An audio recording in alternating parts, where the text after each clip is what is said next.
향기로운 예배란 제목으로 말씀 전하기 원합니다. 구약에서 예배는 하나님 나라 백성의 정체성입니다. 예배가 있느냐 없느냐, 어떤 예배를 드리느냐는 이스라엘 백성들의 정체성이었습니다. 하나님이 정해주신 예배는 하나님과 언약을 맺은 백성들의 특권이었습니다. 예배에서 제외되는 것 자체가 큰 저주이고 두려움이었죠. 요한복음 4장에서 사마리아 여인이 인생에서 겪고 있는 가장 큰 어려움은 남자를 여러 만나도 만족할 수 없다는 것이 아니었습니다. 그의 인생에서 가장 큰 고통과 어떤 괴로움은 무엇이었습니까? 예배였어요. 그녀의 가장 큰 고민은 하나님은 사마리아에서 드리는 예배는 받지 않으신다는 말, 그 말 때문에 내가 드리는 예배가 하나님 받지 않으시면 어떡하지? 그것이 그녀의 인생에서 가장 큰 고민이고 고통이었습니다. 창세기 4장에 보면 가인과 아벨이 등장하죠. 아담의 두 아들인데 두 사람은 예배를 드리지만 한 사람의 예배는 하나님 받으시지만 한 사람의 예배는 어떻습니까? 받지 않습니다. 하나님은 모든 예배를 받지 않으십니다. 성경은 우리에게 이렇게 이야기해 주죠. 하나님은 예배를 받으십니다. 모든 예배를 원하십니다. 그러나 모든 예배를 다 받지는 않으십니다. 우리가 교회에 나와서 헌금을 하고 1시간 앉아있다 간다고 해서 그 예배를 하나님이 받으시는 게 아닙니다. 하나님이 받으시는 예배가 있고 하나님이 받지 않으시는 예배가 있습니다. 오늘날 예배 없는 그리스도인들이 얼마나 많을까요? 그렇죠? 우리가 아무리 교회에 나와서 매주 예배를 드리고 여러 예배를 드린다고 한들 하나님 받지 않으면 그건 예배 드린 거예요, 안 드린 거예요? 안 드린 거잖아요. 오늘날 예배 없는 그리스도인들이 얼마나 많을까요? 한번 생각해 보세요. 우리의 예배는 하나님이 원하시는 예배일까요?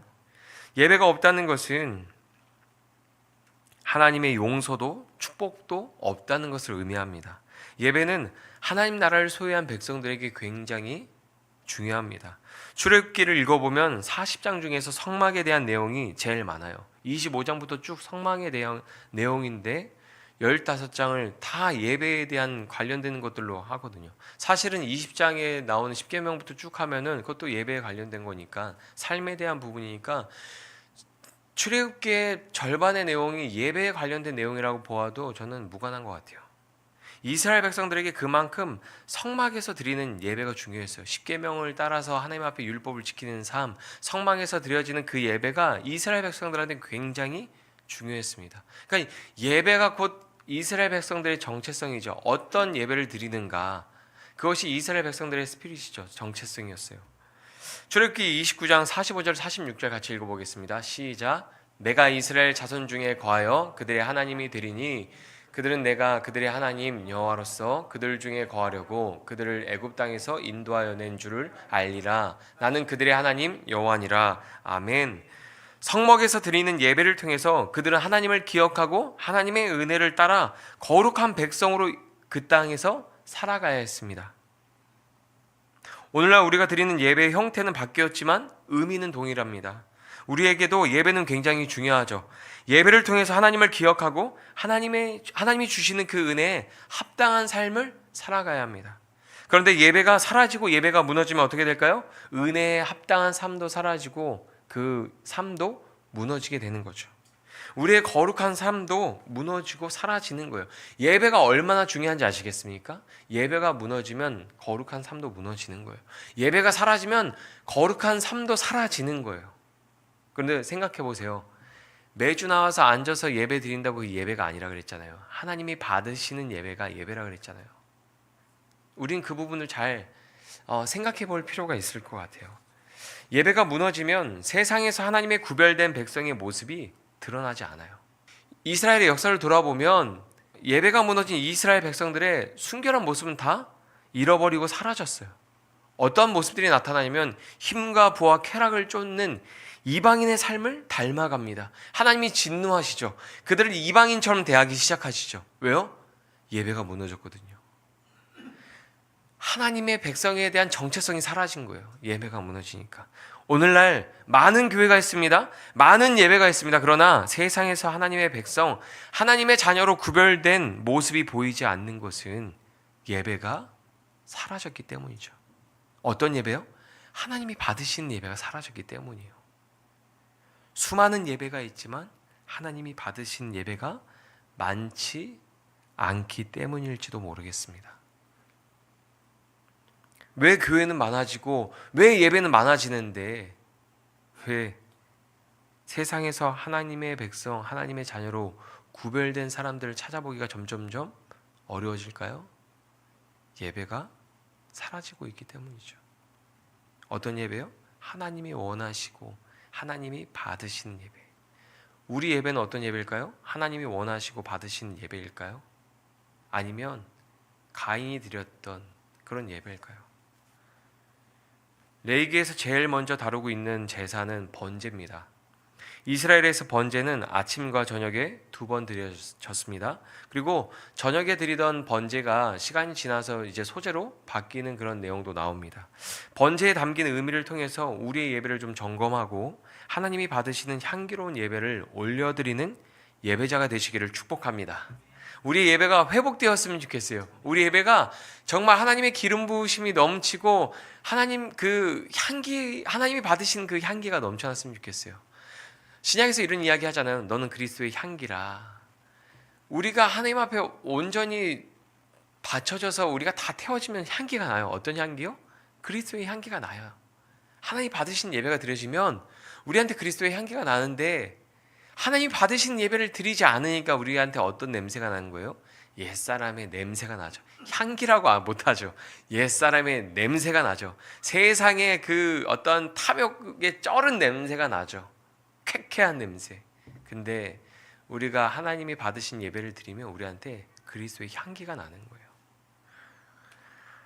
레위기 1장 2절에 보면 이런 말씀이 있죠. 이스라엘 자손에게 말하여 이르라. 너희 중에 누구든지 여호와께 예물을 드리려거든 가축 중에서 소나 양으로 예물을 드릴지니라. 아멘.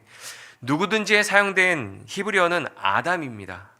아담은 사람이란 뜻입니다. 사람은 누구든지 번제로 하나님께 제사를 드려야 합니다. 그러니까 사람이라면 누구든지 하나님께 예배를 드려야 되는 거예요.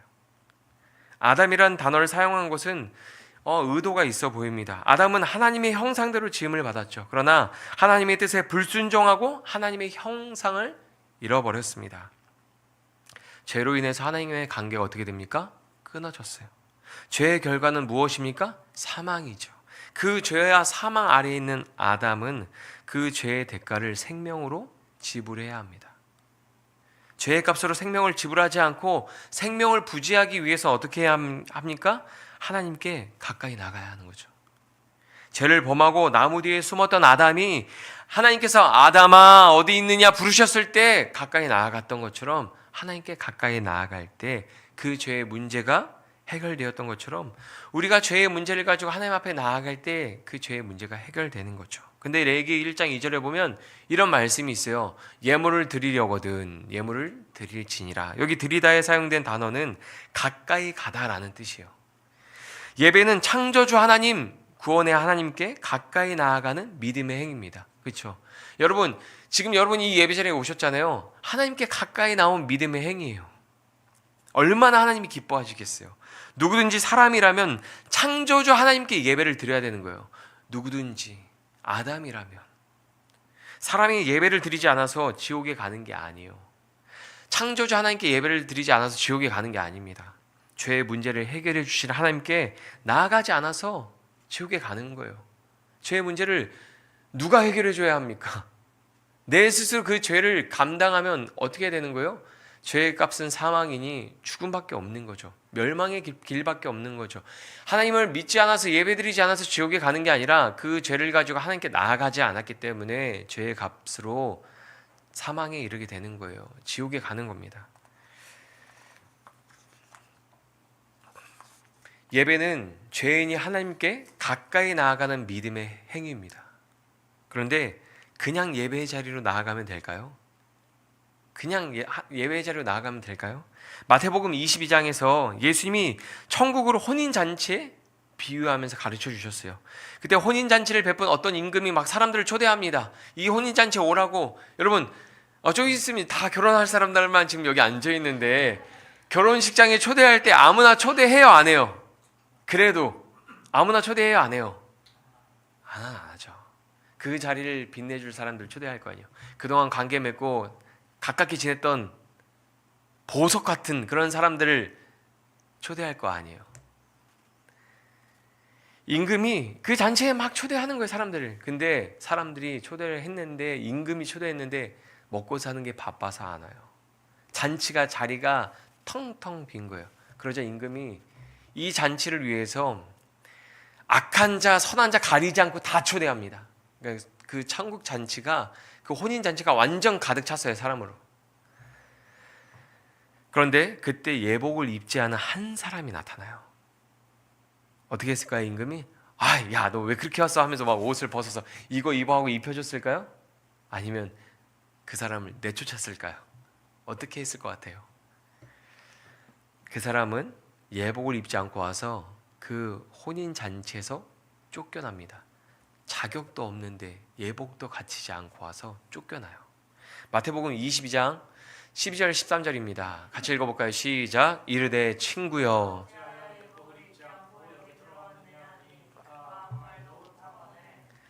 임금이 사환들에게 말하되 그 손발을 묶어 바깥 어두운 데에 내던지라. 거기서 슬피 울며 이를 갈게 되리라 하니라. 아멘. 잔치에 초대받았는데 예복을 입지 않은 사람 어떻게 됩니까? 쫓겨나요. 잔치를 누릴 자격이 안 되는 거죠. 근데 더 안타까운 사실은 무엇이냐면, 임금이 그 사람을 부를 때 어떻게 부릅니까? 친구여, 이렇게 부르는 거예요. 친구요. 굉장히 나와 동등한 존재로 따뜻하게 친구요. 아무리 그 사랑 안에 있어도 예복을 갖춰 입지 않으면 혼인잔치에 참여할 수가 없는 거예요. 예배는 하나님 나라의 혼인잔치입니다. 우리가 이렇게 드리는 예배는 하나님 나라의 혼인잔치, 천국 잔치입니다. 예배 자리에 나올 때 누구든지 나올 수 있어요. 우리가 아까 레위기 1장 2절에 봤잖아요. 사람이라면 누구든지 하나님 앞에 나와서 예배 드릴 수 있어요. 그러나 빈손으로 나오면 안 됩니다. 예배가 성립이 안 되는 거예요. 누구든지 나올 수 있지만 빈손으로 나오면 예배가 성립이 안 됩니다. 하나님께 가까이 가고자 하면 반드시 제물을 가지고 가야 되죠. 그리고 혼인잔치에 아무 옷이나 입고 가면 안 되는 것처럼 정해진 드레스 코드를 맞춰 입어야 하는 것처럼 번제에도 하나님이 정해주신 제물을 가지고 나아가야 했습니다. 내가 그냥 아무거나 눈에 보인다고 아무 제물에 가져가서 드리는 게 아니에요. 하나님이 정해주신 제물이 있어요. 우리가 천국잔치에 갈 때, 혼인잔치에 갈 때 어떻게 해요? 드레스 코드를 맞춰 입고 가잖아요. 그것처럼 하나님이 정해주신 제물을 가지고 하나님 앞에 가까이 나아가서 제사를 드려야 되는 거예요. 그렇게 예배를 드려야 되는 거예요. 레위기 1장 3절에 보면 하나님이 정해주신 제물이 어떤 제물이냐면, 그 예물이 소의 번제이면 흠 없는 수컷으로 회막문에서 여호와 앞에 기쁘게 받으시도록 드릴지니라. 아멘. 여러분, 번제에 사용된 제물은 하나님이 정해주신 것이면 또 아무거나 되는 것도 아니었어요. 하나님이 소를 정해줬어요? 양을 정해줬어요? 그래, 그럼 그 중에 하나 아무거나 가져가도 되는 게 아니었어요. 그 중에 흠이 없는 것이어야 됐어요. 구별된 제물이어야 했습니다. 완전하고 깨끗하고 상처 입지 않은 좋은 제물을 구별해서 제단에 올려야 했습니다. 이게 엄청 번거로운 일이거든요. 이스라엘의 예배가 무너지고 복음이 사라졌을 때 사람들은 하나님께 눈먼 거, 병든 거, 겉은 멀쩡해요. 근데 막 속은 막 썩고 병 걸리고 부러진 것들 가지고 와서 제물로 바쳤잖아요. 그때 하나님이 구역질을 한다고 말씀하시거든요. 이런 예배 내가 필요 없다, 받지 않겠다 말씀하시거든요. 여러분, 예배가 무너지면, 복음이 사라지면, 그런 예배가 하나님 앞에 드려졌던 것처럼, 그런 제사가 하나님 앞에 드려졌던 것처럼 오늘날 교회도 예배가 무너지고 복음이 사라지면 하나님 앞에 그냥 나와서, 빈손으로 나와서 아무렇지 않게 앉아있다 가는, 하나님이 받지 않는, 향기 없는 그런 예배만 드리고 가는, 우리 입장에서만 예배라고 생각하는 그런 예배, 퍼포먼스만 가득한 그런 예배만 가득 찰 수가 있는 거죠. 오늘날 흠없는 제물을 드려야 한다는 말씀은 우리에게 어떻게 적용해야 할까요? 저는 이 말씀을 따라서 적용하면 될 것 같아요. 같이 읽어볼까요? 시작. 너희는 이 세대를 본받지 말고 오직 마음을 새롭게 함으로 변화를 받아 하나님의 선하시고 기뻐하시고 온전하신 뜻이 무엇인지 분별하도록 하라. 아멘. 오늘날 예배는 우리가 산 제물이 되어 우리의 전부를 바치는 것이 예배입니다. 우리의 마음을 구별하고 흠이 없게 하나님께 온전히 바쳐야 하는 거죠. 매일 반복되는 시간을 살아가지만 그 모든 날 하나님을 예배하는 날을 바라보면서 구별된 삶을 살아가는 거예요. 나는 하나님의 백성이지, 자녀지. 나는 하나님을 예배하는 사람이지. 그러니까 나는 이렇게 살아야지. 세상 사람들과 다르게 나는 이렇게 살아야지. 세상 사람들과 세상의 어떤 그 흐름 속에서 나는 마음을 지켜야지. 성결해야지. 반복되는 그런 시간을 살아가지만 우리가 하나님 앞에 나와서 예배드릴 그 날을 바라보면서 구별된 삶을 살아가야 하는 겁니다. 그렇게 하나님께 나를 온전히 바칠 때 하나님이 받으시는 예배가 되는 겁니다. 그렇게 흠이 없는 제물을 가지고 오면 번제가 끝날까요? 제가 그렇게 막 삶에서 그렇게 구별해서 열심히 예배드려 놨어요. 끝났다. 나를 받으소서. 그렇게 와서 딱 오면 끝날까요? 우리가 거룩하고 구별된 삶을 살고 오면 교회 와서 방청객처럼 그냥 가만히 앉아 있다가 가면 끝일까요? 아니죠. 레위기 1장 4절에서 5절에 보면 이런 말씀이 있어요.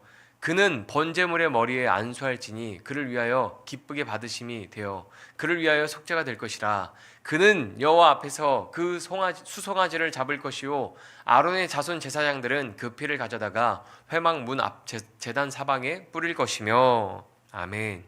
여기에 말씀이 시작할 때마다 그는 하잖아요. 그렇죠? 그는 번제물 머리 안수할지니, 그리고 그는 여호와 앞에 그 수송아지를 잡을 것이요. 그렇죠? 제물로 가지고 온 걸 죽여야 되는데 여기서 이 그는 누구일까요? 제물을 머리에 안수하고 제물을 잡는 그는 누구일까요? 1번 제사장, 2번 우리 지파 12지파 있잖아요. 우리 지파의 대표, 3번 우리 집안의 가장, 믿음의 대표, 아니면 그 제물을 가지고 온 사람. 그는 누구일까요? 갑자기 분위기가 추적 60분으로 넘어가죠. 그런데 말입니다. 그는 누굴까요? 제물을 가져온 사람이죠. 하나님께 가까이 나아갈 때 생명을 대신할 제물을 가지고 나아가야 했는데 반드시 흠이 없는 것이어야 했습니다. 그리고 그 제물을 제사장에게 가지고 가면 제사장이 흠이 없는지 있는지를 확인하는 절차를 거쳤어요. 예배를 드릴 준비가 되었는지를 확인하고 번제를 드리게 하는 거예요. 이때 예배자가 그 제물의 머리에 손을 얹고 안수합니다. 제물을 가지고 온 사람의 죄를 제물이 짊어지고 예배자의 속죄를 위해서 대신 죽는 거죠. 피를 흘리면서 죽어가는 제물을 볼 때 예배자는 무슨 생각을 할까요? 기도해요. 이제 제물 가지고 왔어요. 이제 제사장이 확인해요. 하나님 앞에 바쳐도 되는 제물이다. 통과됩니다. 그럼 이제 머리에 안수하는 거예요.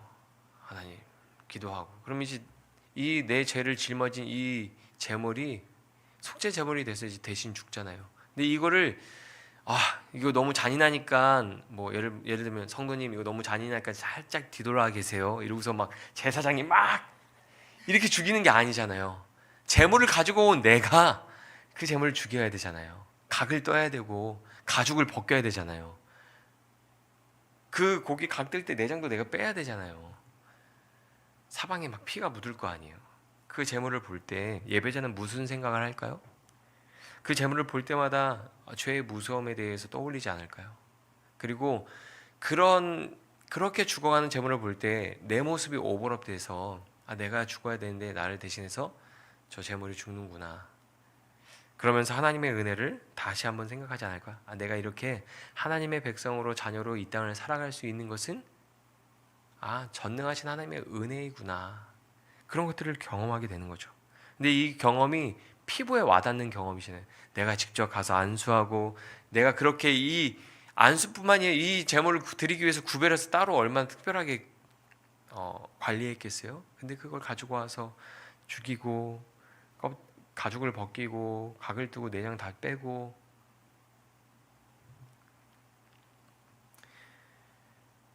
제물을 잡을 때 나오는 피를 제사장이 제단을 돌면서 막 사방에 뿌립니다. 번제 드릴 때. 그리고 예배자는 그 제물의 가죽을 벗기고 머리를 잘라냅니다. 그리고 조각을 내요. 제단에 잘 타라고. 그러면 그 조각난 제물을 제사장이 번제단 위에 올리고 예배자는 남은 내장과 정강이를 물로 씻습니다. 그리고 마지막으로 제사장이 그 전부를 불 위에 올리고 태우고 연기를 피워서 올라가면 그때야 그 향기를 하나님이 받으시는 거예요. 우리는 보통 예배를 어떻게 생각하냐면 예배를 준비하는 건 목회자라고 생각해요.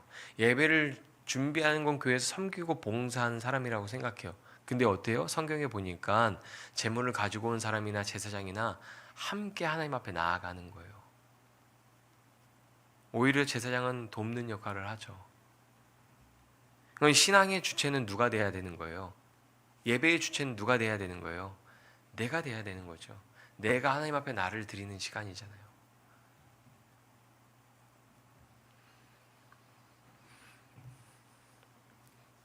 그런데 예수님이 이 땅에 오셔서 우리의 죄를 대신해서 피 흘려 죽으셨기 때문에 우리가 더 이상 피 흘리지 않아도 되는 세상에서 예배할 수 있게 된 거예요. 만약에 예수님이 안 오셨다, 아직까지 안 오셨다, 구약의 말씀이 아직 성취가 안 됐어요. 예수님 언제 오신대 막 이러면서 나 오늘 번제 드리는 날이야. 트라우마 또 피 튀길 텐데 막 이러면서 그래서 오면 어떤 제목을 가지고 왔는지 제가 확인해야겠죠. 같이 그럼 그 일들을 해야겠죠. 교회가 다 피바다가 될 거예요, 그렇죠? 그런데 예수님이 이 땅에 오셔서 우리 죄를 대신 짊어지시고 십자가에서 피 흘리심으로 그리고 우리 위해서 다시 살아나셔서 우리 예배가 그런 예배가 아니라 새 예배로 하나님 앞에 나아갈 수 있게 된 거죠. 요한복음 1장 29절에 보면 이런 말씀이 있습니다. 이튿날 요한이 예수께서 자기에게 나오심을 보고 이르되 보라 세상 죄를 지고 가는 하나님의 어린 양이로다. 히브리서 9장에 이렇게 기록합니다. 염소와 송아지의 피로 하지 아니하고 오직 자기의 피로 영원한 속죄를 이루사 단번에 성소에 들어가셨느니라. 염소와 황소의 피와 및 암송아지의 죄를 부정한 자에게 뿌려 그 육체를 정결하게 하여 거룩하게 하거든 하물며 영원하신 성령으로 말미암아 흠없는 자기를 하나님께 드린 그리스도의 피가 어찌 너희 양심을 죽은 행실에서 깨끗하게 하고 살아계신 하나님을 섬기게 하지 못하겠느냐. 아멘. 예수님이 우리를 위해서 다시 이 땅에 오셔서 죽으시고 우리 위해서 다시 살아나심으로 인해서 누구든 그 예수님을 믿게 되면 이제는 하나님 앞에 새 예배를 드릴 수 있게 된 거죠. 더 이상 제물이 필요 없는 예배. 그러나 예배의 모양은 다르지만 의미는 같습니다. 구약에서 드리는 예배와 오늘날 우리가 드리는 예배의 모습은 다르지만 형태는 다르지만 의미는 같습니다. 예배는 하나님께 가까이 나아가는 믿음의 행위입니다. 그런데 빈손으로는 안 됩니다. 흠이 없는 제물이 있어야 합니다. 그게 무엇입니까? 예수 그리스도의 보혈로 깨끗해진 우리 자신입니다. 세상에서 하나님의 자녀로 구별된 삶을 살아온 우리 자신입니다. 세상에서 더럽혀지지 않은 우리의 거룩한 몸과 마음을 가지고 하나님 앞에 나아가서 내 모든 것을 다 태울 때 하나님이 기뻐 받으시는 예배가 되는 거예요. 그렇다면 우리는 작년에 드린 52주의 예배 가운데 몇 번이나 하나님이 받으신 예배를 드렸을까요? 우리는 지금 새해를 맞이하고 이제 6번의 예배를 드렸어요. 주일날 5번의 예배인가요? 그런데 몇 번이나 하나님 받으신 예배를 드렸을까요? 조금 있으면 주일입니다. 그렇죠? 이제 내일 모레면 주일입니다. 하나님께 가까이 가기 위해서 그리고 더 가까이 가기 위해서 여러분 무엇을 준비하고 계십니까? 생각해 보세요. 구약에서 번제를 드리기 위해서 일상생활을 하면서 계속 그들은 예배를 준비해야 돼요. 그렇죠? 하루도 쉬지 않고 뭔가를 계속 준비해야 돼요. 여러분 하나님 앞에 가까이 나아가기 위해서 예배 드리기 위해서 여러분 무엇을 준비하고 계십니까? 온전한 예배를 드리기 위해서 구별된 삶을 살고 마음을 지켰습니까? 하나님이 받으신 예배가 사라질 때 이스라엘은 혼란스러워졌습니다. 자유를 빼앗기고 포로가 되었습니다. 하나님이 받으시는 향기로운 예배가 회복될 때 가정과 교회와 나라가 복을 받게 되는 것입니다. 예배를 회복하십시오, 여러분. 여러분의 예배를 회복하십시오. 하나님께 더 가까이 나아가십시오. 하나님이 요구하시는 흠 없는 제물을 가지고 하나님께 나아가십시오. 우리의 예배가 회복될 때 사마리아 여인이 겪은 자유함을 얻게 될 것입니다. 인생의 모든 막힌담이 허물어지고 길이 열릴 것입니다.